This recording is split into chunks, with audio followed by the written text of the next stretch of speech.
लंबे लंबे हाथ एक बार उठाइए सारे कोई, एकदम पूरे पूरे। देखिए जिसके पास हाथ है वही उठाइएगा, और जिसके पास हाथ नहीं है वो पड़ोसी से उधार ले लीजिएगा, मगर उठाइएगा जरूर।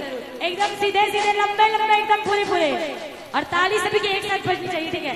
ताली नहीं बजाना, हाथ को ऐसे लहराना है। कैसे करना है? जिसके जिसके पास हाथ नहीं, एकदम सीधे सीधे एकदम लंबे लंबे। देखिए टेढ़े मेढ़े हाथ ना कछुए के होते, इंसान के सुंदर सुंदर हाथ होते।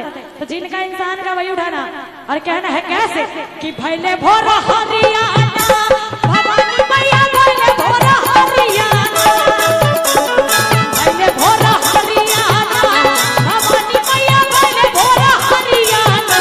हे मैया हो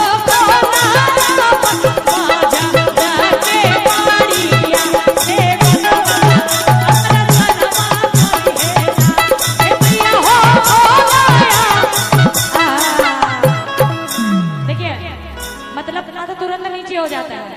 हाथ नीचे नहीं होना चाहिए, उठाइए दोनों हाथ। देखिए कहते हैं इनके दरबार में जो मांग लेता है कहीं पूछने का जरूरत नहीं पड़ता है।